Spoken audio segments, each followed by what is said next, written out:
Hi, everyone. So we're back with class 4 for our semester of Transmedia, and I'm really excited. Today we're going to talk about story and plot paradigms, and we will also throw in a little bit about using rhetorical appeals. Rhetorical appeals will start to weave through some of our conversations about world building and character and so on and so forth. So let's get to it. Here we have our overview. We've had our course intro. We've talked about treatment and roles. We have talked about log lines, premises, and summaries. And here we are at plot paradigms. And then we're going to move forward into world building, characters, 5-act structure and beat sheets. We'll watch the pilot episode of Scandal called Sweet Baby. And then we'll look at some case studies for class 9 and 10. So the first thing that you can do is head on over to your workbook, and you can open that up to page 33, and you'll see on page 33 some of the plot paradigms are in there. No, all of the plot paradigms that we'll be using in class today are in your workbook. So we have Sid Field, Robert McGee's Central Plot, also The Quest, Story Spine by Linda Seeger, John Truby's 22 Building Blocks, and of course, Joseph Campbell's Hero's Journey. We'll also talk about 5-act structure as well, which is what you will eventually start using to develop your mini TV series. And then on page 38, you'll see the rhetorical triangle, and we'll talk a little bit about that as well today. So for now, turn to page 33 in your workbook, or you can just follow along here if you'd like. But in your workbook, you can also take notes, and that's always fun if you're using like a real pen and a real pencil, or a marker or a crayon, who knows. The first thing I want to do is go over the plot summary for Idle Days on the Yann, and I'm just going to read through this so that we're all on the same page, okay? At the river Yann, the nameless protagonist embarks on the ship Bird of the River to travel to Barwool Yann, the Gate of Yann. He says he is from Ireland, and the sailors mock him because no such place exists in the land of dreams. When everybody on board pray to their gods, the protagonist chooses the obscure and abandoned god Sheol Nugganoth. The ship makes stops at the city's Mandaroon, where the citizens sleep to prevent the gods from dying and dreaming to end, and Astahan, where citizens use ancient rituals to prevent time from slaying the gods. In Perdondaris, a merchant buys the captain's cargo of Tumarun carpets and smokable toleb. The protagonist is impressed by Perdondaris, but discovers a huge ivory gate made of one solid piece, and returns to the ship terrified. A couple of days later, they stop at Nen, the last city on the river. Nen is crowded with wanderers, a strange singing and dancing tribe that descends from the mountains once every 7 years. The ship finally reaches the Gate of Yann, 2 narrow, mountain-high, smooth and pink marble cliffs that the river flows between into the sea. Departing, the protagonist knows he will not meet the captain again because his fancy is growing weaker. So you've seen this slide before, but I want to bring it up again because we're going to talk about story paradigms now. And in Idle Days on the Yann, we have a very chronological story. We're starting at one point, point A, and we're moving down the river, and we're stopping at points in between, and we're ending at the gate of Yann. There's no real tension, there's no real progression to the story. It's not, the story isn't about characterization. It's not about story and plot, as in, action adventure, for example. So this story has so much potential because you can turn it into anything. If you were to introduce, a love interest, this could become a romance. If you were to introduce maybe two factions who are fighting to, I don't know, find the crystal skull, for example, you could turn this into, an Indiana Jones adventure. Or perhaps the narrator is a detective and has heard about, a murder of, I don't know, somebody else from his community. For example, maybe in present time, we have a new narrator who's going to, a new narrator who's a detective who is going to the Yann to take the same trip as the unnamed narrator in our short story who vanished years ago. And so maybe this becomes a detection or crime story. So just remember that you guys aren't constricted by a narrative setup, or a plot paradigm that we're going to go through today. These are to give you some kind of structure, various types of structures that you could implement, but you can implement them as is, or you can change them.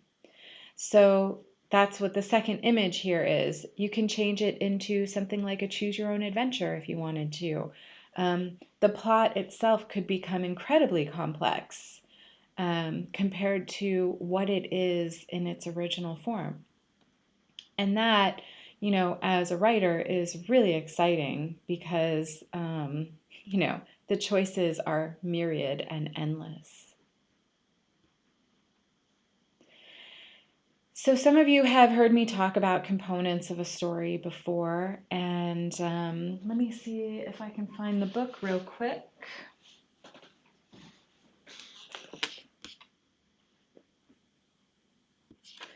So this is a book called The World's Shortest Stories, and it literally has just really short stories, 55 words or less. And I really love this book because it helps us understand in an incredibly economic way what is important to making a story a quote unquote good story. Remember, there are rule breakers out there, obviously. So we need a setting, we need a character or more. We need some kind of conflict and some kind of resolution. But my question is, would you say that the short story Idle Days on the Yann has these four components? Rule breakers. So we're going to look at three very short stories now, and we're going to analyze setting, character, conflict, and resolution. So the first one is called The Canyon, and I'll just go ahead and read this. The title is At the Canyon. The newlywed heiress oozed. Poopsie, the sign reads Clairvoyant Canyon. Call out a question. Wait for answering echoes. Overhanging a guardrail, she called, Does he love me? Does he? Does he? Came the echo. Discomfited, she tried again. Is unhappiness behind me? Behind you, it prognosticated, just before her new beneficiary shoved. Okay. So, do we have a setting? We have a setting. The setting is actually in the title, but it also comes back with the echoing answers, right? So, at the canyon. Um, do we have a character or characters? We do. We have two newlyweds. Would you say that the canyon is a character? I don't know. You tell me. We definitely have some conflict here. There's definitely conflict here. Okay. She of course thinks that all her woes are behind her, but it turns out that he has married her for her money. This is an image from Wide Sargasso Sea. Also has to do with an heiress from Jamaica. We won't get into that right now. Anyway, is there conflict and then is there resolution? Yeah, the resolution is very quick here, right? He shoved. There we go. The end, if you will. All right, let's look at the second one. Okay, this one is called Death and Denouement. Pretty grisly, eh, Jacques? Sickening. Any angles? Well, a pattern does seem to be emerging, Lieutenant. Yesterday, Homicide found a copy of Death of a Salesman at the murder site. Today, some nut goes and whacks this Fuller Brush guy. Great. A literary serial killer. Find any books? Yes. The French lieutenant's woman, sir. Okay. So again, do we have a setting? We have a setting. We have a crime scene. Do we have a character or characters? In fact, we do. We have a French lieutenant named Jacques, and we have a second detective whose name we don't have, but we know that he or she is there. Do we have conflict and resolution? In fact, we do. We have conflict not only within the crime scene and the detection itself, but we also have the inner conflict of the second character who is putting two and two together and realizing that this French lieutenant is on the serial killer's hit list. And do we have resolution? The resolution is the second character saying to Jacques, the French lieutenant, that they found this book entitled The French Lieutenant's Woman. Bum, bum, bum. Okay. Let's look at the next one. It's called Mephistopheles, Whiskey, and the Wretched Soul. Mephistopheles stopped at the crossroads and tipped his flask of whiskey. A banker strolled by. $10 for your soul? Ha! Try $1 million in a private jet. Look, pal, avarice, extortion, wickedness, and infidelity. $10 is a steal for your wretched soul. The reaper won't be so kind. 13, no less. Deal. Both grinned. Okay, this one's super fun, isn't it? All right, so I guess here you have to know a little bit about who Mephistopheles is, and he is in the employment of death, and goes around collecting souls. So here he's trying to collect a soul before, of course, death can do it. And the question begs, like, how much is the banker's soul worth? And of course, there's comedy in here because the banker is still trying to negotiate a higher price. And, what's he going to do with $13? All right, so do we have a setting? We do. They're at a crossroads. Do we have a character or characters? Yes, we have Mephistopheles and a banker. Is there conflict here? of course. So they're negotiating over the price of the banker's soul. And of course, the resolution is that they reach a deal. $13. Okay, so let's look then at some plot paradigms, because there are many plot paradigms. Some of you have had Sasha's class on story structure architect, and in that course, it's a toolbox course that we teach at Southgate School of Creative Writing. In it, you have 10 classes that discuss multiple story paradigms. And all of these story paradigms speak to various genres and various forms of storytelling. So today I'm just going to cover a few story paradigms, and that'll definitely help you get an idea of 3 and 5 act structure that you will then figure out a way to incorporate into your own semester project, which will be 3 episodes in a mini TV series. So we'll start with Sid Field. We're going to start with Sid Field because he sort of begins this, I hesitate to say, because if this video is going to be public, then I'm sure I'll get slammed for this. But Sid Field is often attributed with, the modern day script structure. And he was sort of the first person to say, okay, a screenplay is 120 pages. Your plot paradigm then has to incorporate 120 pages. So the midpoint is exactly at page 60. Your first plot point you can pretty much find on page 22 to 25. So he really broke it down in a kind of mathematical way. So you'll see here, okay, of course, Sid Field didn't make this up. And we will hearken back to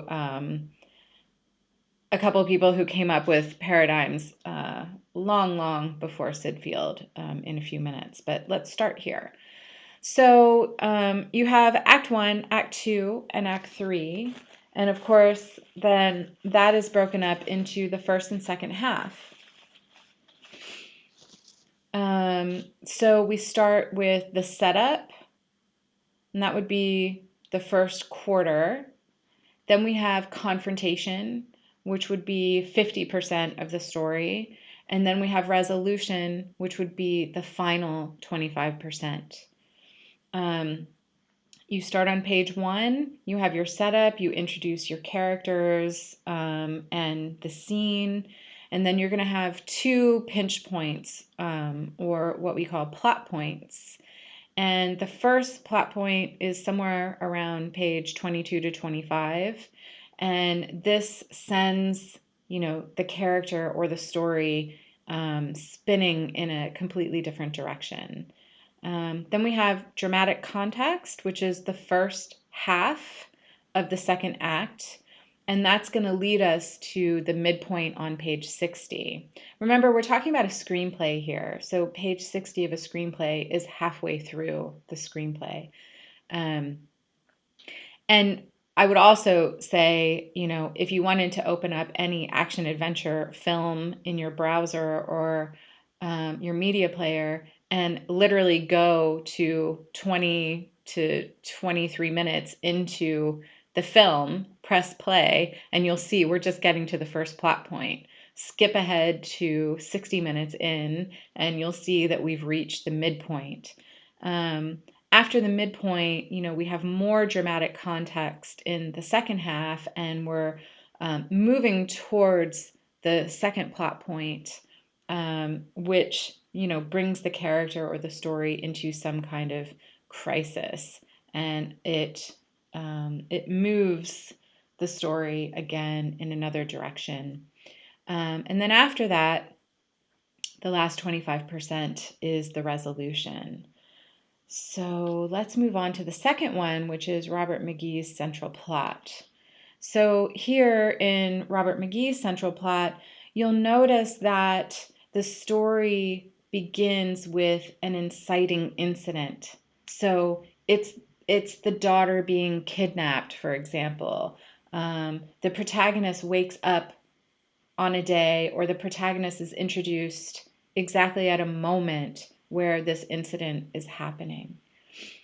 In Robert McGee's central plot, the timeline is very simple and linear. Um, and what he talks about is beats building scenes, scenes building sequences, and then sequences building acts. So it's broken down into something that really appeals to me personally, as you, my students, know. I love outlines. I love to outline things. So give me, an in-depth, detailed outline, and you have Robert McGee's central plot. So beats building scenes, scenes building sequences, sequences building acts. So here you're going to start with the inciting incident. You're going to move through a story that has progressive complications that leads all the way up to the crisis. And the crisis, then you have the climax and the resolution. The resolution here is very quick, not 25% of the story. You're going to resolve this very quickly. Moving on to Linda Seeger, she has a story paradigm called story spine. And here we see that it's a pretty straightforward 3-act structure. It starts with the setup from pages 1 to 15. Act 1 itself is the first 20 pages. So the setup is going to start with some kind of an image. It establishes the story catalyst and raises the central question or the central goal of the story. There are two major turning points that separate Act 1 from Act 2 and Act 3. That ends with a climax and a resolution. Interestingly, with Linda Seeger's story spine paradigm, it allows for subplots that accommodate a B story. So where before we were sort of looking at maybe only an A storyline, now you can see this dotted line is woven in here to show a subplot. And you could take this a step further and include a C storyline or a D storyline.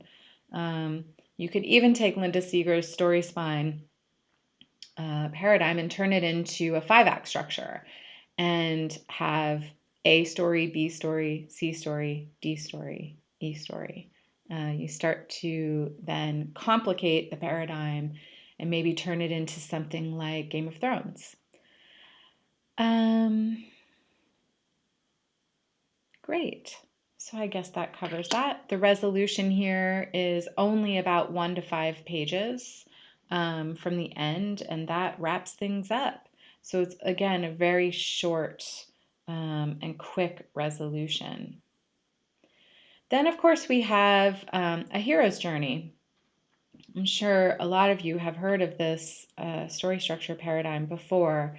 This one, we have this visual of a much more circular paradigm, because your protagonist will start and finish in the same place.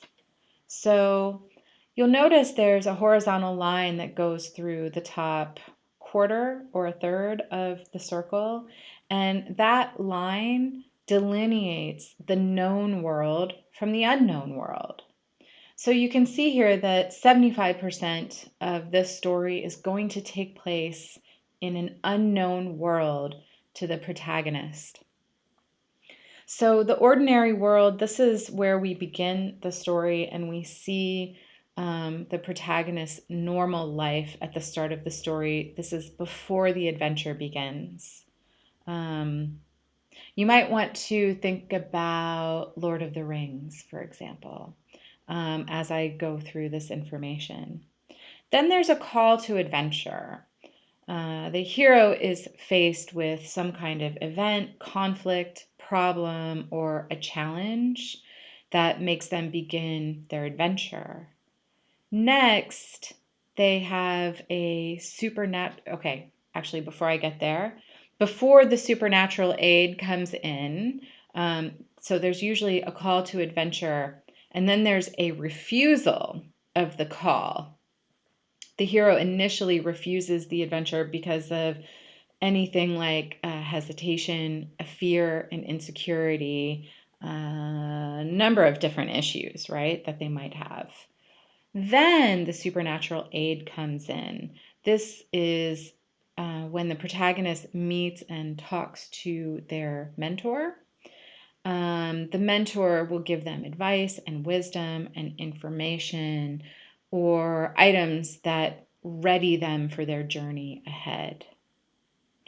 Then we have the moment where the protagonist crosses the threshold.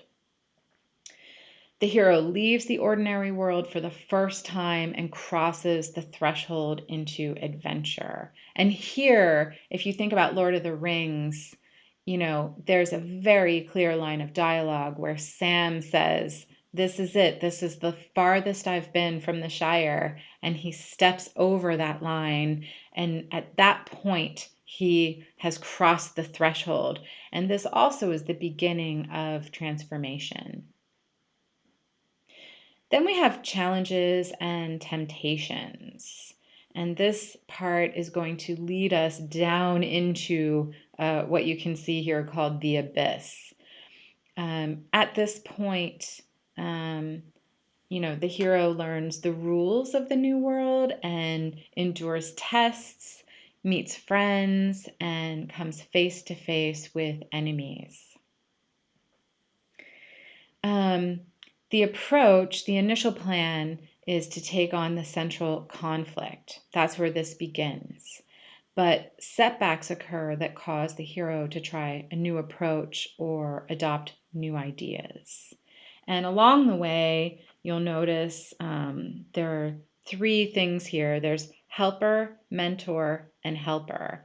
So along this journey, we'll see helpers and the mentor popping in along this journey.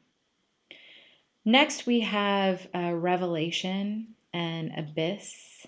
So things go wrong. There's added conflict introduced to the story. Here's where the hero experiences more difficult hurdles and obstacles, some of which might lead to a life crisis. It's the point of ritual death. Will the character survive? Will he or she come out of it? Will he or she prevail? Then we have revelation, the reward. So after the hero survives, there's some kind of reward that they've earned, and that reward allows them to take on, the biggest conflict.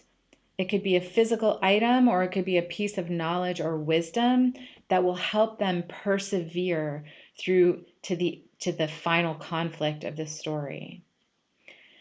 Then we have transformation and the road back. This section is where the hero sees the light at the end of the tunnel, but they're really about to face even more tests and more challenges. Then we have atonement. This is also called the resurrection. This is the climax. The hero faces a final test, uses everything that they have, whether it be an object or information or education or experience. Everything that they've learned so far, they implement into taking on this conflict once and for all. This is the final battle. And after that, we have the return, and the hero brings their knowledge or their quote unquote elixir back into the ordinary world. This is the gift of the goddess. They return back to the known, but they return back changed. So they aren't the same person. that they were when they crossed the threshold to begin with. Okay, and now we're going to look at 5-act structure. And here we have Act 1, Act 2, Act 3, Act 4, and Act 5. And you also see, similar to Linda Seeger, you see a line that actually indicates, rising tension, a line that indicates conflict and tension building all the way up to the climax. Protasis. In drama, a protasis is the introductory part of a play. It's usually its first act. The term was actually coined by the 4th century Roman grammarian Aelius Donatus. So Sidfield wasn't the first one. This is from the 4th century. He defined a play as being made up of 3 separate parts: protasis, epitasis, and catastrophe. Epitasis, the main action of a play. This is where trials and tribulations of the main character increase and build toward the climax and denouement. It's the third and central part where the play is sort of analyzed into 5 separate parts. You guys don't need to know this for an exam or anything, but we have prelude, epitasis, catastasis, and catastrophe. Did I say all of those? Prelude, protasis, epitasis, catastasis, and catastrophe. Those are the 5. When you get to catastrophe, this is, again, the final resolution in the narrative plot, which unravels the intrigue and brings the piece to a close. So in comedies, this could be like a marriage between the main characters. In tragedies, it may be the death of one or more of the main characters. It's the final part of the play. And here we also have Freytag's pyramid, the 5-act story structure. So you see again protasis, epitasis, and catastrophe. So you have exposition, rising action, and climax. Here you see the climax is actually right in the middle of Act 3, so in the very center of the story. If I go back to the one before, you see that the climax comes at the end of Act 3. Act 4, you have falling action, and in the end, we have the denouement. So these are some story structures that you can use to begin developing your ideas, I should say, plural, for developing a mini-series for Idle Days on the Yann. So start thinking about, how will that action rise? What plot points will prevent the protagonist from reaching his or her goals? And, you can actually have more than 2 plot points. You can have plot point upon plot point upon plot point. You just want to make sure that audiences can become highly uncomfortable with too much tension. And so if your tension is rising and you hit a plot point, you need maybe a beat of rest and then start building that tension again. Okay, so I like this idea of the rising tension and a little bit of a stop. If it's just steep and goes like this, you might give your audience an anxiety attack. I'm sure there are plenty of movies that you guys can think of where tension rises so much without a break. I don't know, have you ever had to leave a film before? I would think maybe horror films are like that sometimes, where you physically, the affect of the film, you physically can't take anymore. So it's good to give your audience a little bit of a break sometimes. Okay, let's go on over to the rhetorical triangle. So I'm sure you guys have learned about this before you came to SGS, but I just want to, talk through this rhetorical triangle and talk about how we use these rhetorical appeals. Okay, so we have ethos, logos, and pathos, and just going to quickly open this. Okay, so this pyramid has to do with a speaker, an audience, and a message. So rhetorical modes are also called modes of persuasion.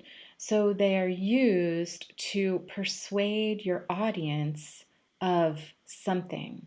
That can be that you want something, so you want your audience to give it to you, or you want to persuade them of your opinion, excuse me, or perhaps maybe you want to change their minds. So the goals for a speaker will vary, but also remember that audiences will vary. So you have to know who your audience is. You have to know what their interests are, what their prejudices are, and what their expectations are in order to implement rhetorical appeals and achieve the goal that you're looking for. Lord Mancroft said, quote, "A speech is like a love affair. Any fool can start it, but to end it requires considerable skill." So ethos is about establishing your authority to speak on the subject. Logos is your logical argument for your point, and pathos is your attempt to sway an audience emotionally. So, for example, ethos: buy my old car because I'm Tom Magliozzi. Logos: buy my old car because yours is broken and mine is the only one on sale. Pathos: buy my old car, or this cute little kitten afflicted with a rare degenerative disease will expire in agony, for my car is the last asset I have in the world, and I'm selling it to pay for the kitten's medical treatment. See how that works? I love rhetorical appeals because they're always changing, and you have to incorporate, little bits over here with a lot of bits over here, and you have to piece them together in a way to speak to the audience and get what you want. You probably use this in a lot of different relationships too. Friendships, acquaintances, at work, partners. If you want something, you know who that audience is. If you're going to go to your boss and ask for a raise, that's going to use different rhetorical appeals than if you were to go to a parent and ask for money, for example.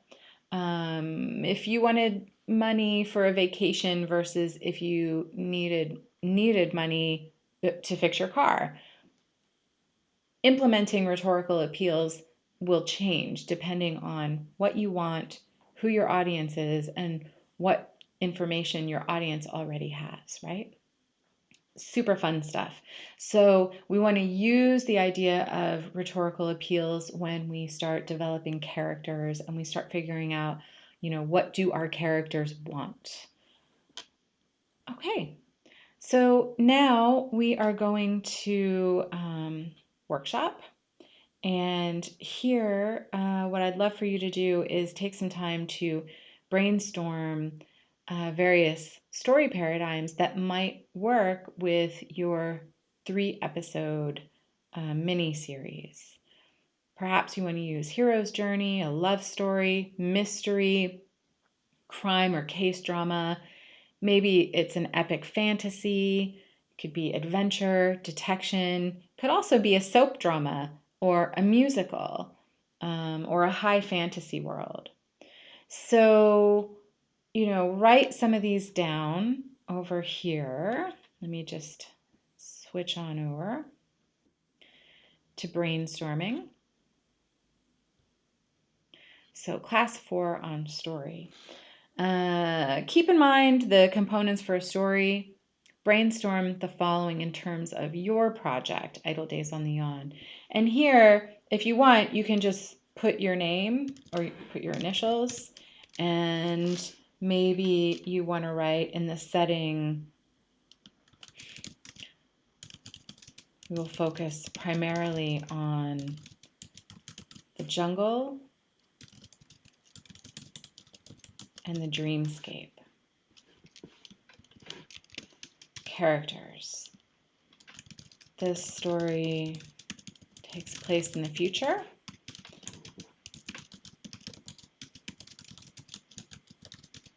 The protagonist is the daughter of the original nameless protagonist. Oh.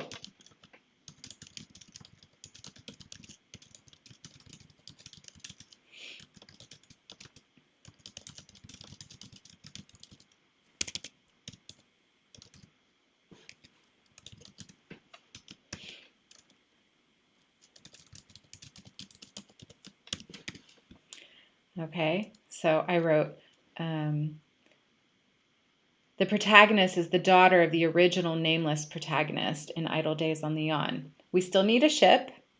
Even though we're going to spend most of the time in the jungle, we're going to take a ship down the Yawn, stop in the jungle, stop at one of these towns, cities, villages, and the bulk of the story is going to take place in one village. But we still need the ship, so we have to have a captain and a helmsman. Conflict.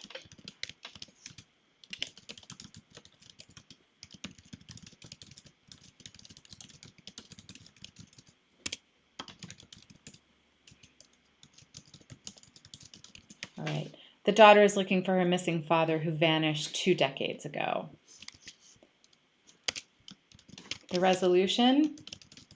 Does she find her father? That's going to be the resolution. I haven't decided yet, of course, because I'm just brainstorming live on this video. So what I'd like you guys to do is follow this follow this sort of format, put your initials in or something to indicate that you are, a separate entity, and start brainstorming what the setting, who the characters might be, what the conflict might be, and the resolution.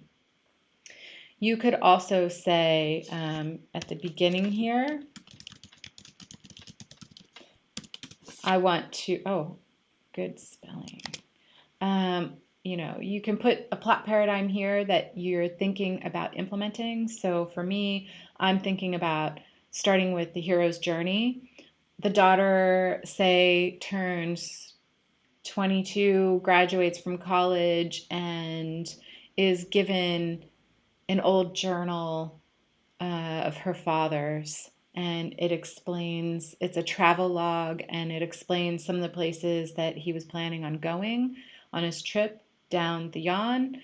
So she decides that she is going to embark on a journey to find him, and she will use his journal as a way to pinpoint the locations that he went before he vanished from her life. So it's as easy as that. Super fun stuff, don't you think? For homework for Friday, nothing. Just keep brainstorming, and use this Google Doc as much as you can, and figure out as many ideas as you want. I'm so happy with you guys and proud of you guys for all of the wonderful ideas that you have come up with already. Make sure that you keep revisiting this section of the brainstorm part, where if you come up with an idea down in the story section for class 4, go back to this part on page 8 and brainstorm and tweak and refine your ideas for the 3-episode mini TV series. So again, you can go back and put your initials here. Put your initials and start to write out. Actually, episode 1, we'll start by the daughter. Just ignore my dogs barking. The daughter graduating from uni receives her father's old travel journal and his plans to travel to the Gate of Yann. Episode 2 will include her arrival, befriending the captain and the helmsman, and their journey through the points that her father had traveled through. And episode 3 will conclude by, how will it conclude? Will she find her father? Or will the first season end up with a cliffhanger, for example?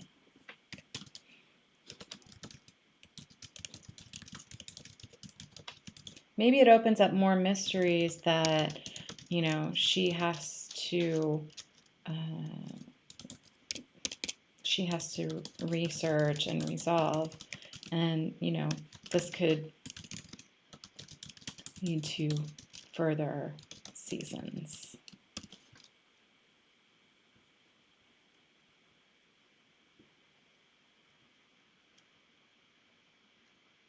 Okay, so you can go ahead and try that there as you continue to brainstorm your ideas.